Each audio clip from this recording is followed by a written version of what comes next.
Hello and welcome to The View from 22, where we look at a news story that we think hasn't been getting enough attention. I'm William Moore, the Spectator's features editor. Today I'm joined by Rory Sutherland, the Spectator's Wikiman columnist, who writes in his most recent article for the magazine that the case for living in London is dwindling. Rory, is it that you think it's getting worse to live in London, or is it that other places in the country are relatively getting better?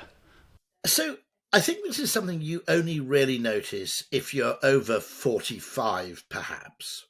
I'm not suggesting that London's getting worse. A lot of people suggest New York is getting worse. But what I'm certainly suggesting is that the yawning gulf that existed in the 70s, 80s and 90s between what you might call consumption opportunities in London and elsewhere, food, drink, entertainment, etc., has narrowed dramatically in that London hasn't got all that much better, if I'm being candid about it. If you asked me to say, how is London better in 2023 than it was in 1990, I'd have to point to, I suppose, the Elizabeth line, a few tube improvements, but nothing spectacular. Okay. By contrast, if you go to what you might call second-tier cities, Cardiff, Newcastle, Manchester, Edinburgh, the quality of food and drink, general entertainment, physically has massively improved, by which I mean that there was almost a kind of 5-to-1 or 10-to-1 ratio between London and anywhere else in the country in terms of your opportunities for interesting, edifying consumption of some kind or another. And I don't think that ratio is 10-to-1 anymore. I think it's sort of 1.5-to-1, and that's largely not because London's got worse. It might have got more annoying, but I don't think it's got worse in terms of consumption. No, it's definitely improved. However, the rest of the country has caught up to a staggering degree, and that's without factoring in the digital effect, which is that obviously nearly all online commerce, nearly all online entertainment, Netflix, Amazon Prime, whatever you want to call it, is basically the same everywhere. If you wanted to see a Korean film in the 1990s, you pretty much had to live in London or somewhere with a pretty obscure art house cinema. Now you can go and find a lot of Korean cinema online pretty easily. Again, retail. You used to go to London to see things that you hadn't seen before. Well, patently, Amazon is pretty much the same in Aberystwyth, as it is in Islington. So could it be argued, So Rory... I'm merely saying that, and one of the reasons I suspect this will continue is simply that high London property prices are driving out a kind of creative class, in that all societies have a kind of battle between being rich and being cool. And it's perfectly possible to be one and not the other. Monaco is very, very rich, but it's not even remotely cool. Okay. Berlin is immensely cooler than wealthier German cities. Okay. And for a long time, London kind of kept its cool alive by moving its heartlands east. So in other words, whereas I would have thought of the centre of London meaningfully to be kind of, Knightsbridge in 1988, it's now kind of Farringdon, or, some people would go further east still. Okay. If it runs out of affordable property for experimentation, and what you find is talented Londoners moving out in search of the space and affordable property they need to fulfill their dream as a restaurateur, for example, or sculptor, whatever it may be, you have a fundamental problem for London, in the sense that it was always a better place to earn money and will probably remain so, although flexible working slightly challenges that monopoly. But it was also always a much, much better place to spend money. And where I live in Kent, and where I also have a bolt hole in East Kent, I keep noticing these fabulous restaurants opening in places like Folkestone, where you never would have dreamt of it happening 20 years ago, which are basically opened by London exiles in search of, relatively sane property prices in which they can afford to experiment and fulfill their dream. Yes, well, I live in Sussex, which doesn't get a mention in your article, but I'll take Kent, and I've noticed a similar thing actually. I was in Hastings the weekend with my wife and kids, and there's lots of these sort of quite cool restaurants and sort of wine bars and stuff that would have been quite rare to find in Hastings, 30 years ago or something. Yes. And it's London Exiles, exactly as you say. And take an extreme case, I went to Crickhowell and Abergavenny. Now, if you grew up in Monmouth, Abergavenny was generally portrayed as a complete dump. And I have a friend who grew up there as a child who still cannot believe it when he opens his Sunday Times and Abergavenny is presented as a food mecca. But these claims, and these are provincial towns with a population of 20,000. These claims are not totally ridiculous. You go there as a Londoner and you find them very, very interesting places. Yes.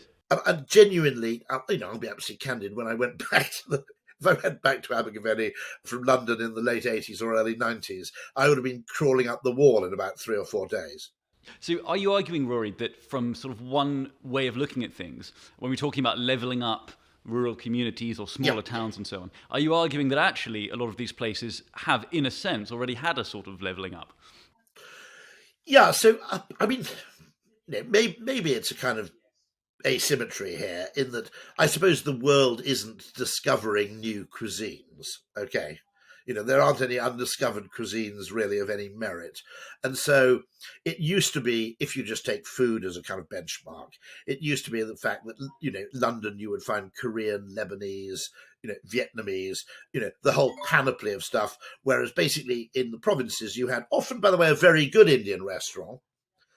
Indian food has always been gloriously kind of democratic in terms of where it chooses to dispense its glories.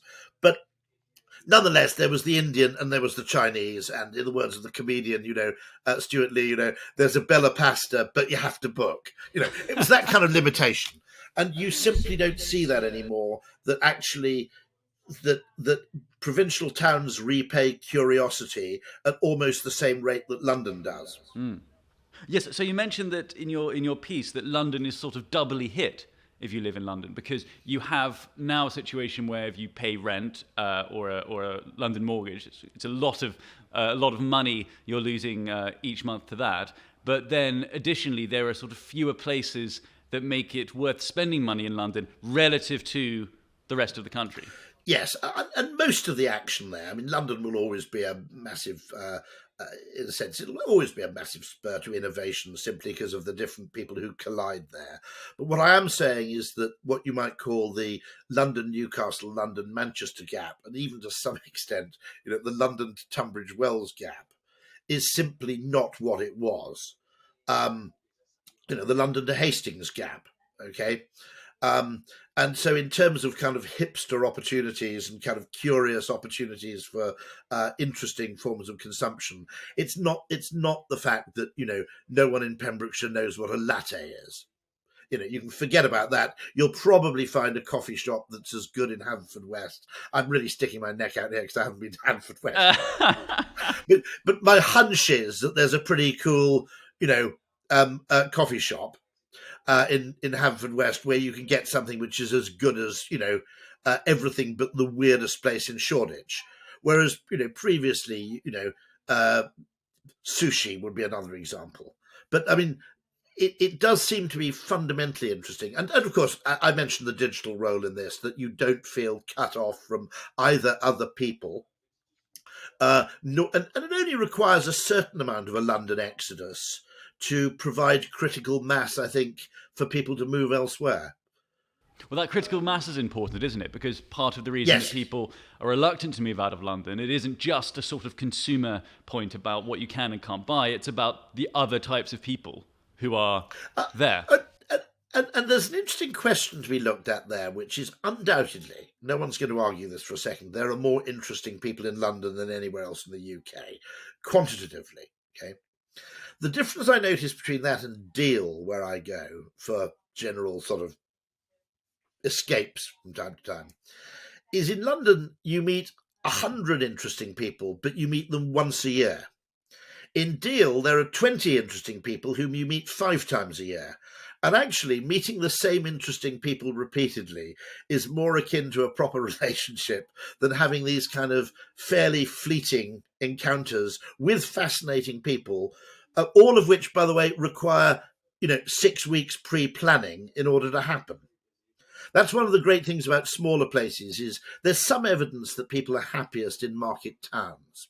And there's this very strange measure of happiness, two in fact. Having more than one pair of shoes, for some weird reason, seems to correlate with an elevated level. Is it that weird, Rory? Having it's not that weird, is it? I think this is at a global level for some reason. There's some sort of discretionary income point. Now I guess we've kind of reached that. I hope the Spectator's paying you at least enough to have more than one pair of shoes. But there's another one, which is regularly bumping into people you like without planning it. So regular random encounters with people you like and whose company you enjoy without forward planning seems to correlate pretty well with human well-being. So there's this interesting possibility that if you move to a smaller place, yes, okay, there are fewer interesting people for you to meet in theory, but in practice, you meet those fewer interesting people more frequently and also more randomly, and therefore it contributes more to your general happiness. I don't know about you, but I mean, had you gone to Hastings, I would guess in 1995, it would have been unthinkable for you to move there. Yeah. And I suspect you had a little shufty around a few estate agents' windows. Oh, I had a little look around there. Yeah. If only out of curiosity. Yeah, absolutely. No, so I love Hastings. I think it's an extremely interesting town and sort of a huge musical community. Of course, interestingly, it's a beneficiary of a bad commute. And the reason is the property prices were never that expensive because for 9 to 5 days a week commuting, Hastings had too poor and actually quite an unreliable service. Now, if you're a musician or an artist, you need to be in London 3 days a week, and it's probably an off-peak ticket. Hastings is perfect because your travel costs aren't all that egregious. You're not competing with bankers to get on the train or paying a full fare ticket. And actually, musicians generally don't start at 9. So you've always had this kind of interesting artistic community which springs up as a product of low property prices. High property prices frighten me because when you're paying a lot for real estate, you can't take risks. And risks are ultimately what makes commerce interesting. Well, can we talk a bit about commuting? Because you've written in a few of your Wikiman columns now about how you think Flexiworking is going to change people's habits more, and a lot of people are sticking with Flexiworking even now the pandemic is over. I mean, do you think that Fraser is a bit of a Luddite, isn't he? Fraser wants everybody in the Spectator at 9 o'clock, 5 days a week. Our editor very much likes being in the office, yes. The only irony is that the entire magazine is basically written by people at home. Okay, the entire contents of the magazine are produced by people at home, writing away in a back bedroom and then pressing send. I think there's great benefit for us all being here in the office to sort of knock ideas about. But in terms of places like let's go back to dear old Hastings.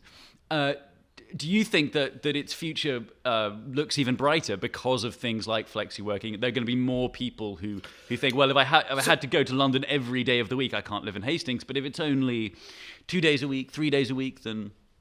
So one thing is just, if property prices stagnate in London and go up elsewhere, one of the reasons to stay in London, which is I'm frightened of leaving London for fear of missing out on future property price gains or being unable to afford to move back. I also think there was a lot of adaptive preference formation about London. People paid such a high price to live there that they convinced themselves that it was worthwhile. They'd always cite things like the theatre, even though when you quizzed them, they hadn't been for 18 months, And yeah, there's concert going. If you're single, okay, Tinder's always going to be a lot better in London than it is in Hastings. Let's be candid. Although if you're into something really deviant, Hastings might be a better bet. I mean, who knows? Rory, please, we might have viewers in Hastings. I'm going to be careful. There are always huge upsides. But there's a very, very big change, which is if you had to be in the office at 9 o'clock on a peak season ticket, 5 days a week, your move out, and bear in mind, dual income households made this even more painful, because for two people working in London to commute out, you're effectively committing to 2 season tickets. And in return, you got 2 days by the seaside and 5 days of a grueling and expensive commute. With some measure of flexible working, even if it's just the famous TWAT formula, which is you're in London Tuesday, Wednesday, and Thursday, TWAT, okay?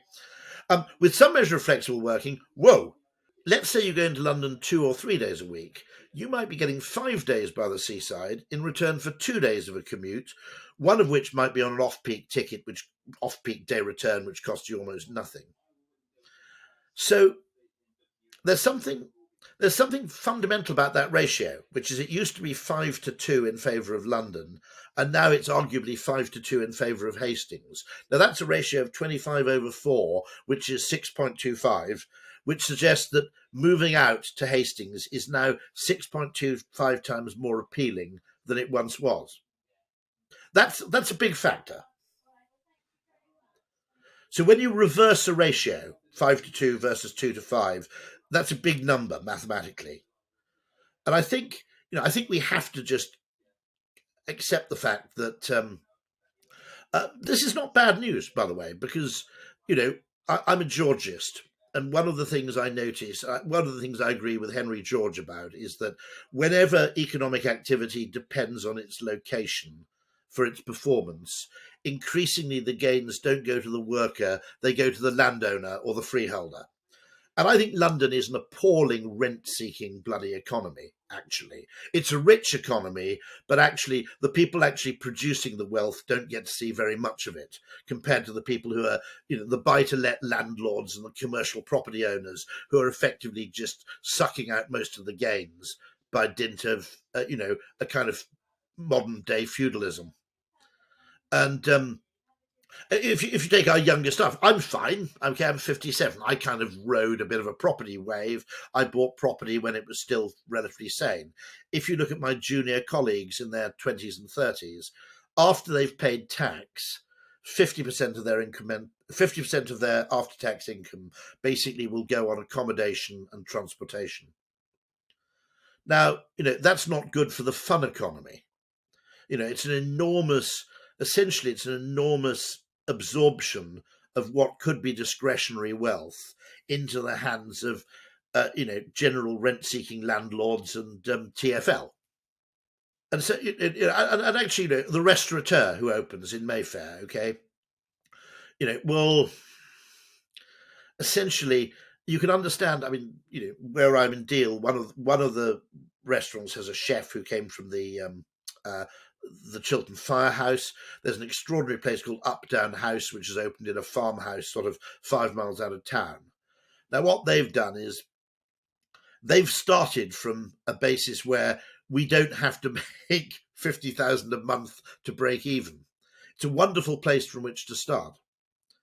And so I can actually see it where the cool, rather than moving to Hoxton or to Shoreditch, the cool actually moves to Margate or Hastings. I think that's a perfectly plausible thing we should anticipate. And actually, if you're looking to invest in something, beachfront or seaside property is probably as hot as it gets. Tomorrow belongs to Hastings. Rory. Absolutely. Rory, thank you very much indeed for joining me. Thank you. Huge pleasure. Thank you very much indeed.